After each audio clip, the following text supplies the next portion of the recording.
और इसके तहत जो है इस हमारा जो कपाल मोचन मेला है इस साल जो है 4 नवंबर यानी कल से शुरू है और 8 तारीख तक है। कल 12 बजे जो है इसका इनॉग्रेशन किया जाएगा।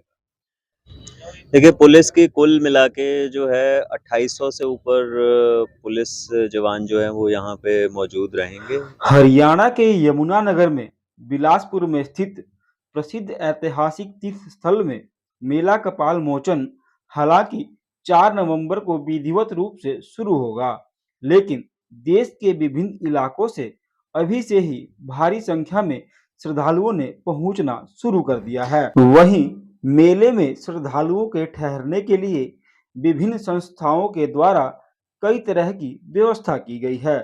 परिवहन विभाग द्वारा यहां तक पहुंचने के लिए यमुनानगर, अंबाला, पंचकूला, कुरुक्षेत्र से विशेष बसें चलाई जा रही हैं। मेला स्थल में कोई असामाजिक तत्व नुकसान न करे, इसके लिए तीसरी आंख सीसीटीवी कैमरों की नजर रखी जा रही है। मेला क्षेत्र में 124 सीसीटीवी कैमरे लगाए गए हैं, जो 24 घंटे इंटरनेट से कनेक्ट रहेंगे और इन पर अधिकारियों की निगरानी रहेगी। कपाल मोचन सुप्रसिद्ध ऐतिहासिक व धार्मिक स्थल कपाल मोचन विभिन्न वर्गों, धर्मों तथा जातियों की एकता का प्रतीक है। कपाल मोचन यमुनानगर जिले के सिंधु वन में बिलासपुर के स्थित है। देश के कोने कोने से लाखों की संख्या में हिंदू, मुस्लिम तथा सिख श्रद्धालु हर वर्ष कार्तिक मास की पूर्णिमा के अवसर पर यहाँ लगने वाले मेले में भाग लेते हैं तथा मोक्ष की कामना से पवित्र सरोवर में स्नान करते हैं। पुराणों के अनुसार कपाल मोचन तीर्थ 3 लोकों में से पाप से मुक्ति दिलवाने वाला स्थान है। पुराणों में कपाल मोचन तीर्थ का प्राचीन नाम सोमसर एवं औसलस तीर्थ था, जिसका वर्णन महाभारत और वामन महापुराण में मौजूद है। मेले को लेकर आला अधिकारियों की तरफ से एक प्रेस वार्ता का भी आयोजन किया गया। माननीय उपायुक्त महोदय, एसपी साहब तैयारियों के बारे में जानकारी देंगे। हमारे बीच में सभी मेंबर साहिबान हैं और वरिष्ठ समाज सेवी रामपुर ब्रह्मचारी जी भी हमारे बीच में हैं। हम सभी का यहाँ पर स्वागत करते हैं। सभी पत्रकार बंधुओं से निवेदन है कि आज की प्रेस वार्ता में केवल श्री कपाल मोचन मेले संबंधित ही जानकारी लें। मैं उपायुक्त महोदय से निवेदन करता हूँ कि वो जानकारी कपाल मोचन की पावन धरती पे जो है स्वागत करता हूँ और हर साल की भांति जो है इस साल जो है ये और इसके तहत जो है इस हमारा जो कपाल मोचन मेला है इस साल जो है 4 नवंबर यानी कल से शुरू है और 8 तारीख तक है। कल 12 बजे जो है इसका इनॉग्रेशन किया जाएगा और उसके तहत हमने अपनी पूरी तैयारियां कर रखी हैं। हमेशा की भांति इस बार तैयारियां काफ़ी मजबूत हैं। हमने पूरे एरिया को जो है सेक्टर्स में डिवाइड किया हुआ है। उचित पुलिस बल का भी वहाँ पर प्रबंध है। हमारी सारी मेडिकल की सुविधाएं भी वहाँ पर हैं। अग्निशमन के भी जो है सारे यंत्र वहाँ पे मौजूद हैं। पूरे क्षेत्र को जो है सीसीटीवी में हमने कैद किया हुआ है और हमने सफाई का भी पूरा अरेंजमेंट किया हुआ है। पहले से ज़्यादा इस बार टॉयलेट्स इस्टेब्लिश किए गए हैं और हमें यकीन है कि इस बार का मेला पिछली बार के मेलों के कंपैरिजन में बहुत अच्छा रहेगा और लोगों को बहुत अच्छा अनुभव यहाँ से लोग लेकर जाएंगे। सर, श्रद्धालु कितने पहुंचने की संभावना?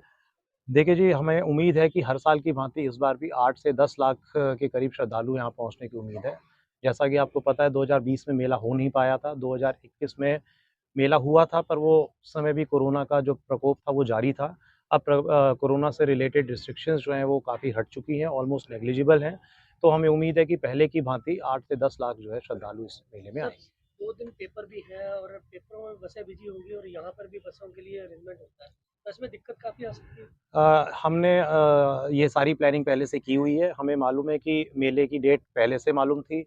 जो हमारा एग्ज़ाम था उसकी भी डेट हमें पता थी। हमने पूरी अरेंजमेंट इस तरह बारे में किया हुआ है। उचित परिवहन के साधन बसों के रूप में मुहैया कराए जाएँगे।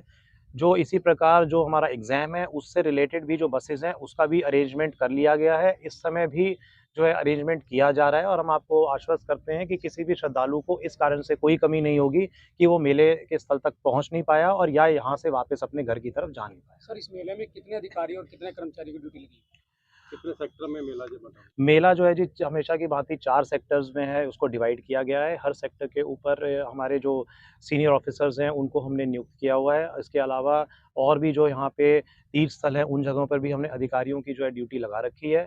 पर्याप्त मात्रा में कर्मचारियों की भी ड्यूटी है।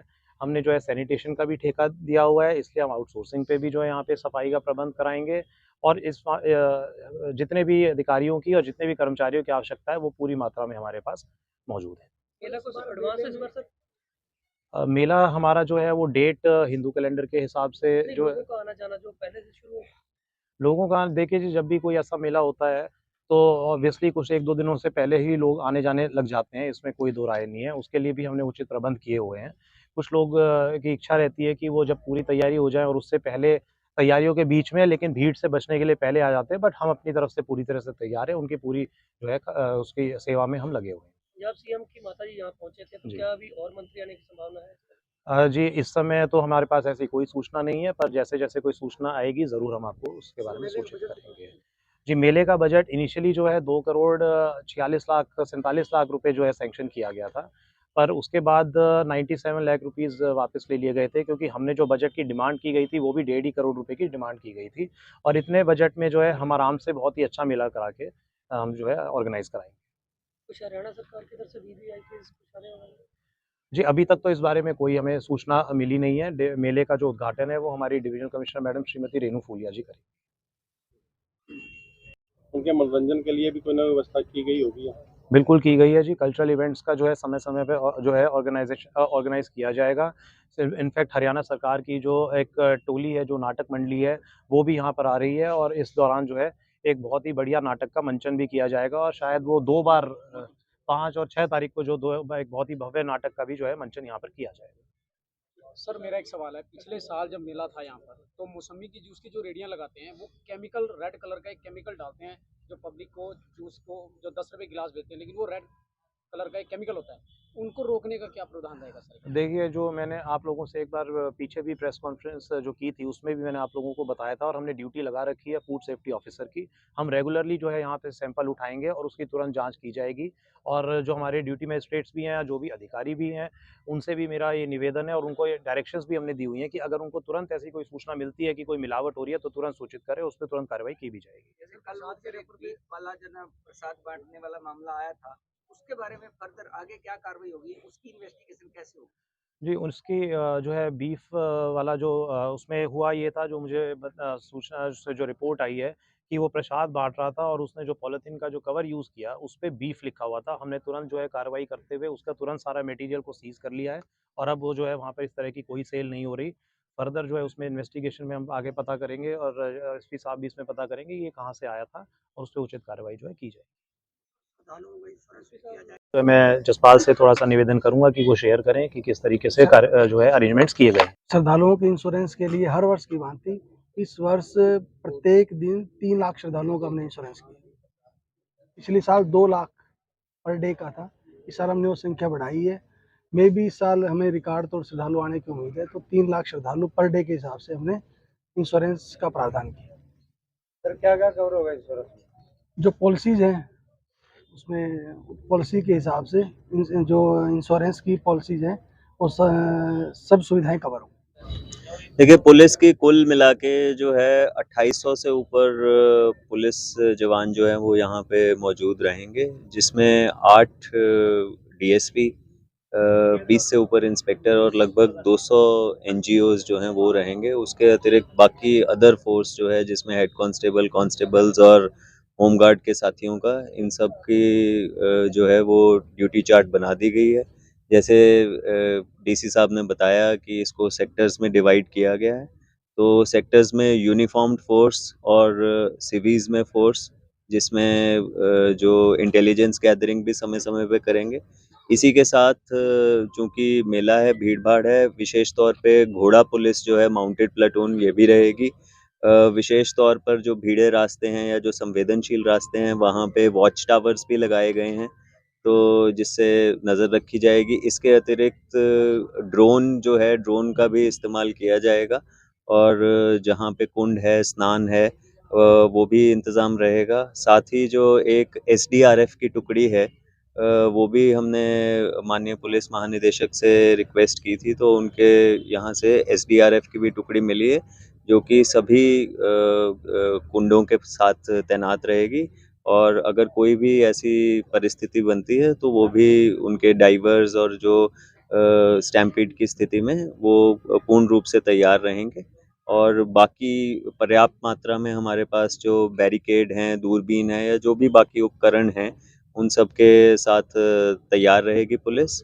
और चूँकि अभी हम जो है सारा प्रशासन और पुलिस इलेक्शन ड्यूटी से फ्री हुए हैं, तो अभी इसके तुरंत बाद जो है सारे पुलिस के अधिकारी और कर्मचारी इंचार्ज जो हैं, उन्हें भी यहाँ पे बुलाया गया है। मौके पे ही चल के उनकी ब्रीफिंग भी की जाएगी और जो बाहर से भी फोर्स आएगी, उन्हें भी अवगत कराया जाएगा कि किस प्रकार से ये ड्यूटी करनी है। सर नाके कितने? देखिए, अभी तक जो है वो 15 नाके हैं जो फिक्स नाके हमारे रहेंगे, पर जैसा आपको पता है ये डायनेमिक नेचर है। अगर हमारे पास पर्याप्त मात्रा में पुलिस बल और बैरिकेड हैं, अगर हमें कोई एडिशनल नाके भी लगाने हुए, वो भी हम लगाएँगे।